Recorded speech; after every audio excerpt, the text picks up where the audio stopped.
Jane Doe who was being represented by Tony Busby. This is what the man said in response to that question.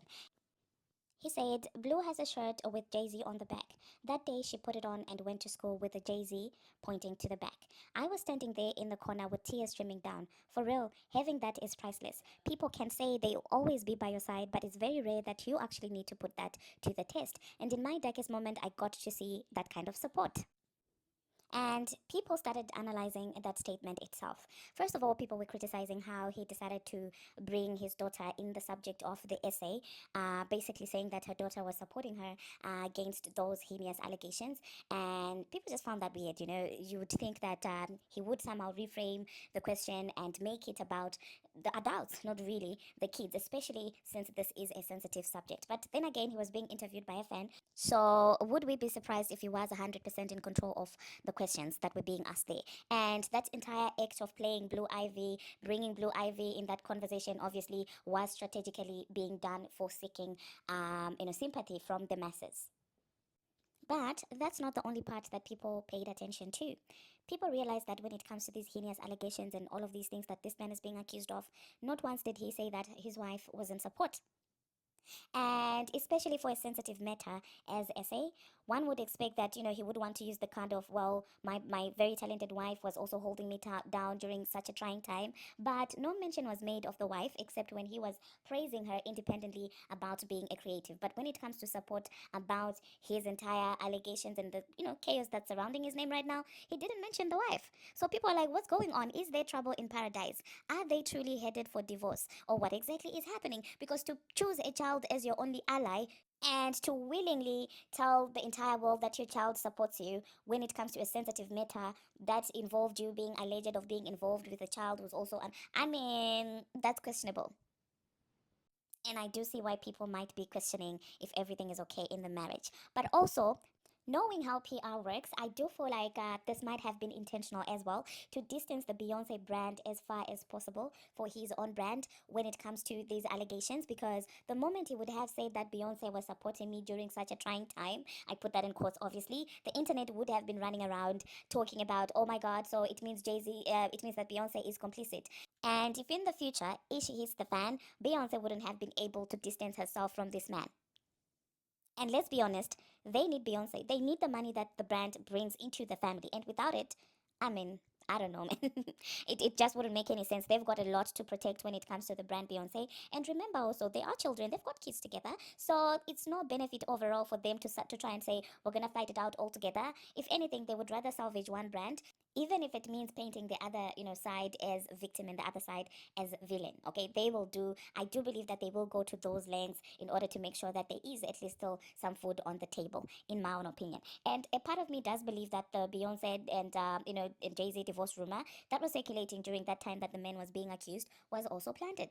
I have a very strong feeling that there is a possibility that that story in itself was planted to prepare for the worst case scenario. That way, it would have been easy to say that as soon as Beyonce heard those allegations, she decided to run. She's also a victim. Blah, blah, blah, blah, blah. So, I don't know, you guys. Let me know in the comment section what you think about these entire speculations.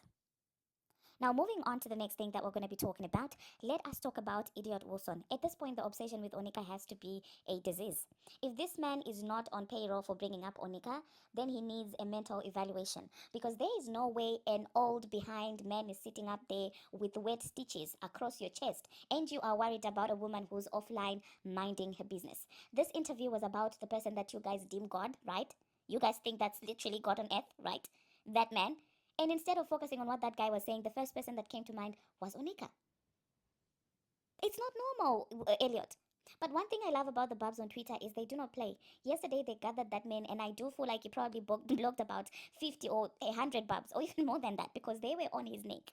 They were telling him to go and heal first. Why are you subjecting your heart to such distress over a woman who is not even looking your way? And unless you're being paid, or unless somebody is taking care of your medical bills in exchange of you thinking about Onika, there's no really logic behind that. Like, what are you doing? Because this man, tell me why this man immediately decided to go on Twitter and say that Onika didn't get half a bar. Like, what are you talking about? Why are you thinking about Nicki Minaj?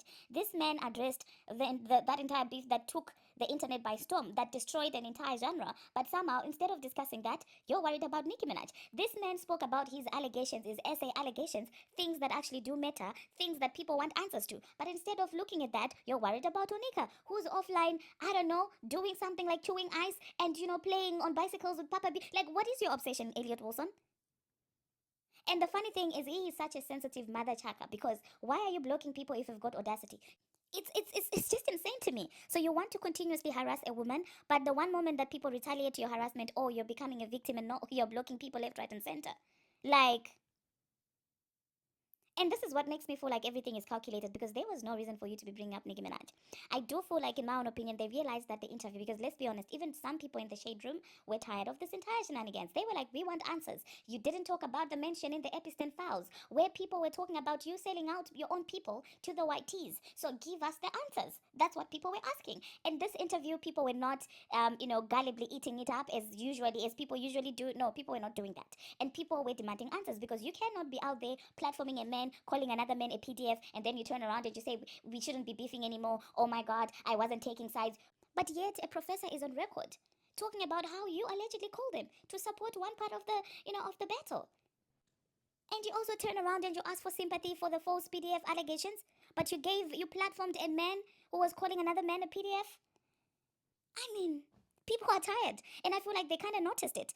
And in order to curb or to mask the backlash that they have been getting, they have to throw in Nicki Minaj, hoping that Nicki Minaj will take the bait, and the focus will not be on that corny interview anymore, but about Nicki's reaction to the interview. And I'm glad that this time Nicki didn't give them exactly what they were looking for, because you cannot tell me that Idiot is that obsessed by Nicki Minaj to the extent of not fully paying attention to his master's interview. That in the moment he's out there just throwing out Nicki Minaj randomly. No, this definitely is giving calculated. They were baiting Nicki Minaj for a reaction, and I'm glad Nicki Minaj paid them dust, in my own opinion.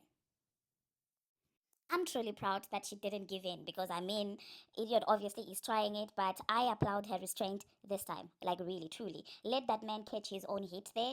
Let the people question him. And I'm just waiting also for 50 Cent's reaction. And I'm also waiting for academics. I know that he's going to be laughing and cackling. I mean, I'm no fan of academics, but sometimes he really does get it. So, honestly, let's see how all of this is going to play out and let's see if this is going to be enough to divert the people's attention from the said allegations. Now let's move on to the next thing that we're going to be talking about. You cannot convince me that something is not happening in that family, because tell me why the nephew is out there acting a fool after rumors started moving around about his orientation and his preference. He decided to pop out with none other than Tommy Lee. First of all, sir, how are you even entangled with people like Tommy to begin with? There is a video that is circulating on the internet, and they were touching each other, they were very cozy together, and they were seemingly having a good time, and people started questioning if the two are dating or what exactly is going on. And some people were speculating that maybe this is him trying to pledge that he is not, that he's a straight man, and he's trying to debunk the rumors about his orientation. But I'm like, even if that's what you wanted to do, picking Tommy as a candidate for that is absolutely ridiculous. Couldn't you have gotten someone your age? Go get Sky. Go get someone else. Why are you out there messing with Tommy? Like, it doesn't even make any sense. Is this meant to be a distraction? That house, I do believe that when people play with roots a lot, sometimes it backfires because there is no way the entire household is on fire right now. There isn't. I mean, I do know that Tommy came out and debunked that and said that she doesn't do that. Or it was all fun while it was fun whilst it lasted, but that's not her. She doesn't do that. But it's just corniness over corniness in that household. What's going on? And on the other hand, the grandmother is out there with the Gumbo files. She has her own Gumbo gate going on. And allegedly, people are, vomiting the BLOOD word. Yeah, that's actually allegedly happening.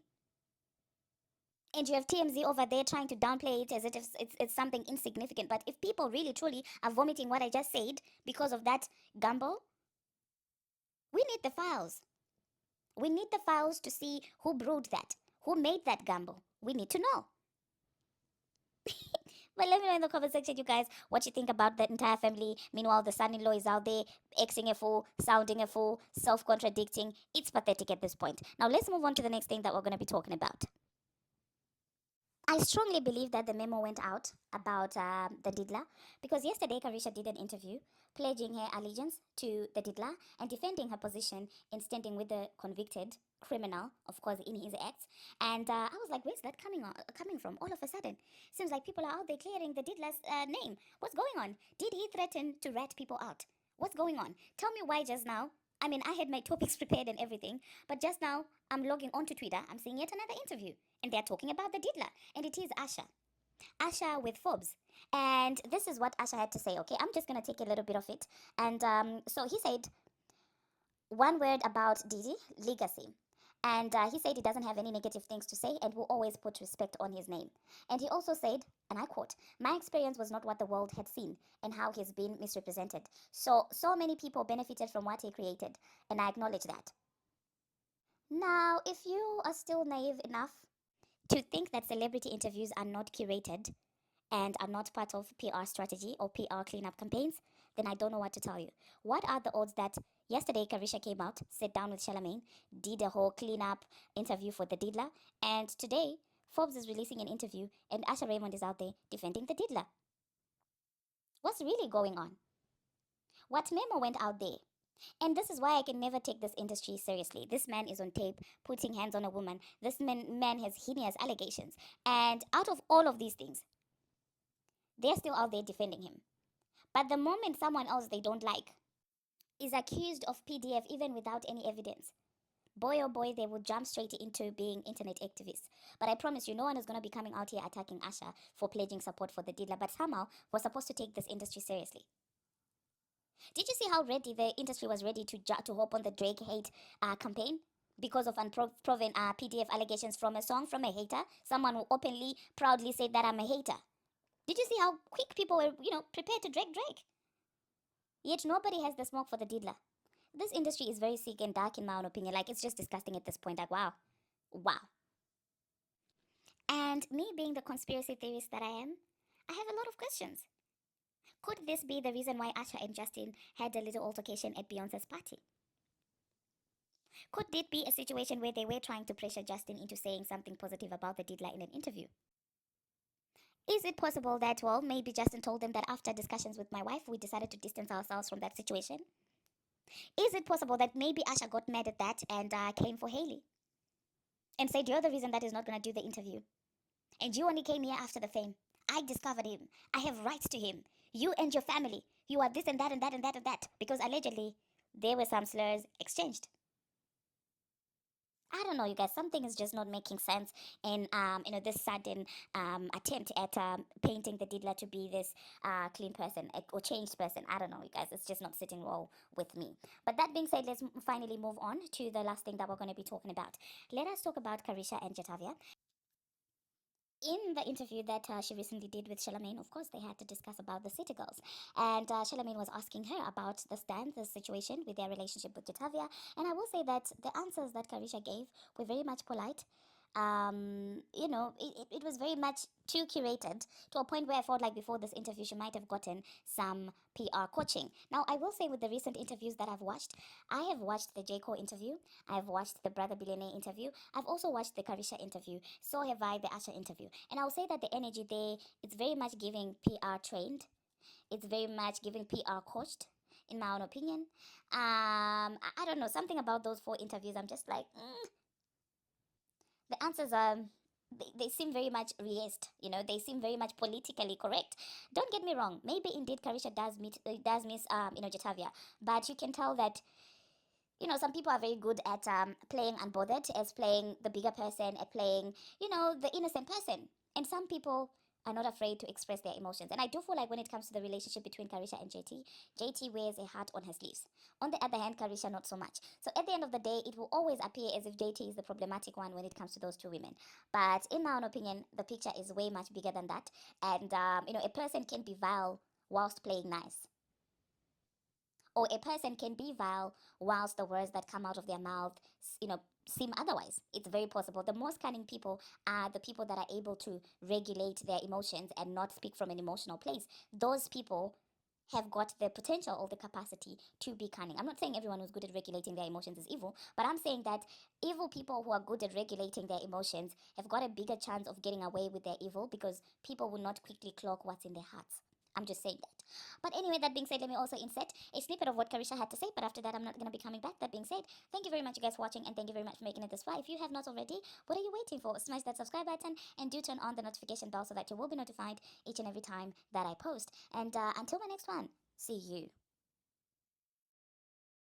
When someone, you were connected to becomes the center of serious allegations and legal issues, how do you reconcile the person you knew with the headlines everybody else sees? I think in life you always get put in something or a situation where you gotta make a life decision and you gotta look back and say like, what makes sense for me right now? Like I can love this person, but I can love this person from a distance, or I can have a relationship with this person, but maybe I gotta come back to it. Like maybe I gotta come back around. And I think that was one of those situations. You wrote a letter vouching for Diddy's character, and a lot of people were upset because they was like, how could she do that after seeing the video with Cassie? A lot of people wanted to know why you decided to still write that letter. I think I wrote a letter for a change man. I think that the man that I met and that I experienced would change. I'm not going to justify some bullshit or like support some bullshit if I felt like that person was a change. And I felt like the person that I met was changed. It was a different experience. So that's why I wrote the letter. How do you reconcile supporting someone publicly when the court of public opinion is saying something completely different? Because if I meet you today, or if my time that I experience with you is one way, I can only judge that person that way. So it's just like I can't speak to nothing that I don't know of. I can only speak to the person that I met. And if I met this person that changed my life, that helped me grow, that treated me like a queen, that made me believe in myself, it's like that's what I know. And I feel like people can have opinions, but I can only judge a person off of what I know and what I experienced. Like I can't speak on nothing that I never was a part of, that I never knew. Like I can only judge who I met. I can only judge who I was in a relationship with. Were you afraid that they might call you to testify? No. I never hid nothing. I don't have nothing to hide. You seem like a very loyal person. I am. At what point does loyalty become a liability? That's a good question, Charlene. We got time. We can just sit there and tell you. I mean... Meaning because you might be with somebody and at some point you realize just you even being loyal to this person to a fault, at some point you might have to cut them off because they might start bringing you down. Yeah, I mean, I understand that, but also I just feel like if a person, let's just say for instance, right, I'm going to just use this as a scenario. Imagine a person help you become a better version of yourself, or help you believe in yourself, or help you just experience new things, or it's still a positive for you. It's kind of hard to say, fuck you, you going through this shit, I don't give a fuck, like, I gotta just fuck you. It's hard. You know what I'm saying? Like, it's very hard because it's like, I don't want to kick somebody while they down, and I don't want to just say, fuck you, you going through that shit, you gotta figure it out, because like, you my friend. I have a relationship with you. I have a personal relationship with you. Like, I know you. Like, it's like family. Like, we, like, locked in. So, it's like, that's a hard situation. And it's just, like, I cannot just turn my back on somebody like that easy. Did being tied to the Diddy situation impact your brand in any way? It did. Really? It did. Bad. Like, I'm not talking about just social media shit. I'm No. talking about in real life. It did. Like what? It was a lot. Like, I lost deals. I lost money. I lost relationships.